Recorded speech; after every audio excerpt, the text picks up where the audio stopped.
मेरे प्यारे बच्चे, 2021 में जो क्वेश्चन पूछे जाने वाले हैं वो 5 मार्क्स का बहुत ही VVI क्वेश्चन, जिसको हम बोर्ड मॉडल कहते हैं, यानी कि वो लगभग है ना 100% पूछने की चांसेस है।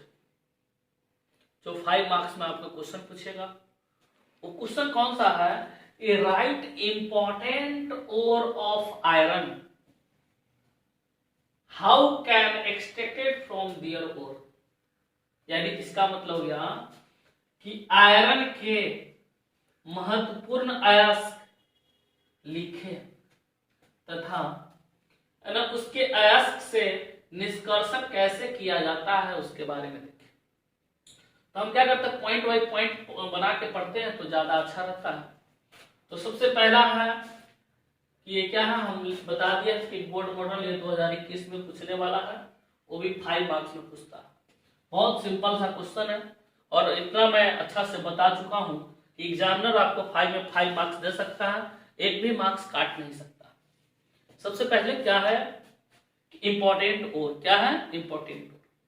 इंपॉर्टेंट ओर में सबसे पहले हम क्या लिखे, हेमाटाइट, जिसका फॉर्मूला क्या है, Fe2O3। दूसरा क्या है, मैग्नेटाइट, जिसका फॉर्मूला क्या है, Fe3O। इसके बाद क्या है, आयरन पायराइड, जिसको हम क्या बोलते हैं, FeS2। अब हम पॉइंट पहला पढ़ते हैं, इसके बाद ये पॉइंट पढ़ते हैं, एक्सट्रैक्शन। एक्सट्रैक्शन माने निष्कर्षण। तो iron is extracted from haematite और बाय कार्बन रिडक्शन प्रोसेस। यानी इसका मतलब हो गया कि आयरन का निष्कर्षण उसके हेमाटाइट अयस्क से कार्बन अवकरण विधि द्वारा किया जाता है। यानी कार्बन का निष्कर्षण हेमाटाइट अयस्क से कार्बन अवकरण विधि द्वारा किया जाता है। अब इसका सिद्धांत क्या है? सिद्धांत, प्रिंसिपल मीन सिद्धांत होता है, hematite ore is concentrated by magnetic separation method. यानी हेमाटाइट जो है अयस्क है, हेमाटाइट जो ओर है, उस ओर को हम क्या करते हैं, मैग्नेटिक सेपरेशन मेथड के द्वारा हम इसको क्या करते हैं, कंसंट्रेट करते हैं, यानी उसको सफाई करते हैं। इसके बाद कहता है कंसंट्रेटेड ओर, इसके बाद में लाइम स्टोन यानी चूना पत्थर और कोक माने कोयला है ना, are mixed in the powder form. क्या करते हैं कि हमारे पास जो कंसंट्रेटेड हेमाटाइट ओर है, चूना पत्थर है, इसके बाद में कोयला है, इस सबको हम क्या करते हैं, पाउडर के रूप में यानी चूर्ण के रूप में इसको क्या कर लेते हैं, मिला लेते हैं और पोर इनटू ब्लास्ट फर्नेस। यानी इसको हम क्या करते हैं, पोर माने डालते हैं, कहां डालते हैं, ब्लास्ट फर्नेस में डालते हैं। इसका नाम है ब्लास्ट फर्नेस। ब्लास्ट फर्नेस का मतलब होता है चूल्हा। ब्लास्ट फर्नेस का मतलब क्या होता है, चूल्हा। ब्लास्ट फर्नेस का मतलब क्या होता है, चूल्हा होता है ना। ये इसको हम ब्लास्ट फर्नेस यानी वात्य भट्टी कहते हैं। क्या कहते हैं, वात्य भट्टी कहते हैं। तो इसमें क्या होना चाहिए, है ना, थोड़ा इधर घुमाना कभी। अब देखो तो हम क्या करते हैं, इधर तो आपको हम प्रिंसिपल इसका पढ़ाएं, सिद्धांत सब पढ़ाएं। अब हम क्या करते हैं, इस पाउडर और को क्या करते हैं, पाउडर हेमाटाइट है, इस पर कोयला है और चूना पत्थर, सबको हम क्या करते हैं, मिला दिए। और मिलाने के बाद इसमें वात्य भट्टी में यानी ब्लास्ट फर्नेस में इसको क्या करते हैं, डालते हैं। भट्टी यानी एक प्रकार के चूल्हा होता है, उसमें डालते हैं। फिर हम क्या इसमें लिखे हुए हैं कि pour into blast furnace, then तब reaction carried out at 400 degree centigrade to 1600 degree centigrade in different zone means होता है क्षेत्र। तो क्या होता है, जब हम डालते हैं ना, तो डालने के बाद में जो रिएक्शन होता है वह रिएक्शन 400 से कितना पर होता है, 1600 डिग्री सेंटीग्रेड पे होता है। तो क्या होता है, सबसे पहला हमारा क्या होता है, हीटिंग जोन। सबसे पहला क्या होता है, हीटिंग जोन होता है। सबसे पहला हमारा क्या होता है, हीटिंग जोन होता है। हीटिंग जोन के बाद क्या होता है, दूसरा है ना, 400 डिग्री सेंटीग्रेड से जब 700 डिग्री सेंटीग्रेड रहता है टेम्परेचर, तो उस समय में जो होता है उसको हीटिंग जोन कहते हैं, यानी कि गर्माहट क्षेत्र कहते हैं। इसके बाद में 400 700 से क्या होता है, 700 से है ना 900 डिग्री सेंटीग्रेड होता है, तो उसको रिडक्शन जोन कहते हैं, यानी अवकरण क्षेत्र कहते हैं। और जब 900 से 1100 होता है तो उसको हम स्लैज फॉर्मेशन जोन कहते हैं। और जब क्या होता है, 1100 से 1600 के बीच होता है, उसको लिक्विफिकेशन जोन कहते हैं या लिक्वेशन जोन भी कहते हैं, है ना। अब इस फिगर में क्या है कि जो खराब एयर है वो ऊपर की ओर से, वेस्ट एयर यानी खराब हानिकारक गैस से ऊपर से निकल जाता है, इस साइड से निकलता है, और हम नीचे से क्या करते हैं, एयर को देते हैं। जब तक हम एयर नहीं देंगे तब तक हमारा चूल्हा नहीं जल सकता है।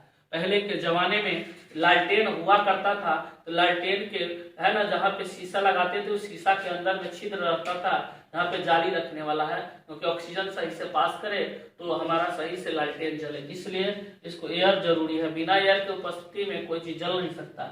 इसके बाद सलाइज मीन्स होता है गंदगी, खराबी, धातुमल होता है, जो क्या होता है, हल्का होता है, इसलिए ऊपर तैरने लगता है। और हमारा आयरन होता है, जो पिग आयरन, जिसको हम कच्चा लोहा के नाम से जानते हैं, जो नीचे आता है, तो पिग आयरन को यहाँ से निकाल लेते हैं और स्लैज को निकाल लेते हैं। यही हमारा क्या है कि ब्लास्ट करने से। अब हम बारी बारी से सब रिएक्शन के बारे में क्या करेंगे, पढ़ेंगे।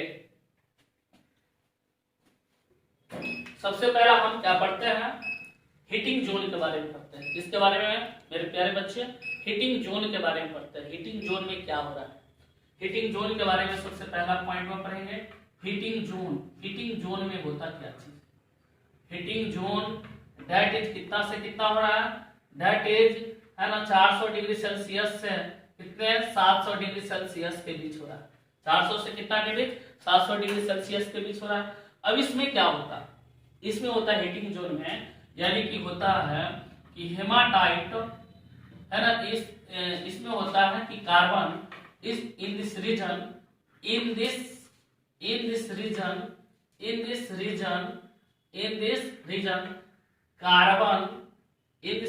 Carbon burn to form carbon monoxide. In this region carbon burn to form carbon monoxide.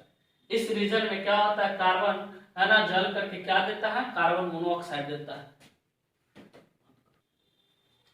देखो, तो हम बता रहे थे मेरे भाई कि ये हमारे ब्लास्ट फर्नेस है, इसमें अलग अलग तरह के क्या हो रहा था, है ना, अलग अलग तरह के जोन में अलग अलग रिएक्शन हो रहा था। हीटिंग जोन है, रिडक्शन जोन है, स्लज फॉर्मेशन जोन है, लिक्वेशन जोन है, लिक्विफिकेशन भी जोन है या लिक्वेशन भी जोन है, उसको हम बारी बारी से पढ़ते हैं। सबसे पहला क्या है, हीटिंग जोन। हीटिंग जोन गर्माहट क्षेत्र डेट इज 400 डिग्री सेल्सियस से 700 डिग्री सेल्सियस के बीच हमारा ये काम होता है। तो इन दिस रीजन यानी इस क्षेत्र में carbon burn to form carbon monoxide, यानी कि इस क्षेत्र में कार्बन क्या करने के, कार्बन इस क्षेत्र में कार्बन है ना जल कर क्या बनाता है, कार्बन मोनोऑक्साइड बनाता है। जैसे कार्बन ऑक्सीजन के साथ रिएक्शन करके कार्बन डाइऑक्साइड बनाता है, और फिर कार्बन डाइऑक्साइड कार्बन के साथ रिएक्शन करके क्या बनाता है, कार्बन मोनोऑक्साइड बनाता है। फिर है reduction zone, that is 700 degree Celsius से 900 डिग्री सेल्सियस। तो इन दिस रीजन हेमाटाइट और है ना रिड्यूस्ड विथ CO यानी carbon monoxide to give iron, to give क्या है, आयरन। मेरे प्यारे बच्चे कि इस क्षेत्र में हेमाटाइट और रिड्यूस्ड होकर के अवकृत होकर के क्या देता है ना, कार्बन मोनोऑक्साइड के साथ क्या देता है, आयरन देता है। जैसे Fe2O3 है और उसको कार्बन मोनोऑक्साइड के साथ रिड्यूस्ड किया गया तो क्या बन जाएगा, FeO बन गया प्लस कार्बन मोनोडाइऑक्साइड बना। फिर का FeO जो है कार्बन मोनोऑक्साइड के साथ रिएक्शन करके यहाँ पर क्या दे दिया, Fe दे दिया और CO2 दिया, जो हमारा क्या है, जो हमारा इम्प्योर आयरन है, जिसको इम्प्योर आयरन कहा जाता है। फिर हमारा क्या है, स्लज फॉर्मेशन जोन यानी धातुमल निर्माण क्षेत्र, धातुमल निर्माण क्षेत्र, स्लज माने धातुमल, फॉर्मेशन निर्माण क्षेत्र, दैट इज 900 डिग्री सेल्सियस से 1100 डिग्री सेल्सियस के बीच रिएक्शन हमारा होता है। In this region calcium carbonate dissociate into calcium oxide. इस क्षेत्र में कैल्शियम कार्बोनेट टूटता है CO तथा CO2 में, फिर जो क्या करता है, जो कंबाइन करता है सिलिका के साथ, किसके साथ, सिलिका यानी SiO2 के साथ, और वह क्या बनाता है, स्लैज बना देता है। जैसे कैल्शियम कार्बोनेट है तो कैल्शियम ऑक्साइड के साथ, कैल्शियम ऑक्साइड और CO2 में टूटा, फिर से कैल्शियम ऑक्साइड जो है सिलिका का सूत्र होता है SiO2, सिलिका मींस बालू होता है, जो अभिक्रिया करके क्या कर लेता है, स्लैज का निर्माण कर लेता है, जिसका सूत्र क्या होता है, CaSiO3। तो बहुत लड़का जो है ऑब्जेक्टिव में फंस जाता है, क्या फंसता है कि कहेगा which one of the following sludge is formation it, है ना, extraction of iron, extraction of iron, iron के निष्कर्षण में कौन सा स्लैज बनता है? जैसे ऑप्शन में दे देता है एगो CaSiO3 दे देता है ना, दूसरा ऑप्शन दे देता है FeSiO3 है ना, इसके बाद में और ऑप्शन दे देता है, एगो तीसरा दे देगा जैसे नॉन ऑफ दी जो दे देगा। तो सबसे ज्यादा लड़का किस पे टिक लगा देता है? FeSiO3 पर, लेकिन नहीं, उस पे नहीं लगाना है, CaSiO3 पर लगाना है, क्योंकि CaSiO3 क्या होता है? स्लैज का निर्माण करता है। FeSiO3 स्लैज का निर्माण इसमें नहीं करता है, कॉपर में करता है। तो लोहा के निष्कर्षण में कौन स्लैज बनेगा? कैल्शियम सिलिकेट स्लैज बनेगा। अब देखिए मेरे प्यारे बच्चे, मात्र एक जोन बच गया है जिसको हम लिक्विडेशन जोन या लिक्विफिकेशन जोन दोनों कह सकते हैं, लिक्वेशन या लिक्विफिकेशन जोन कह सकते हैं।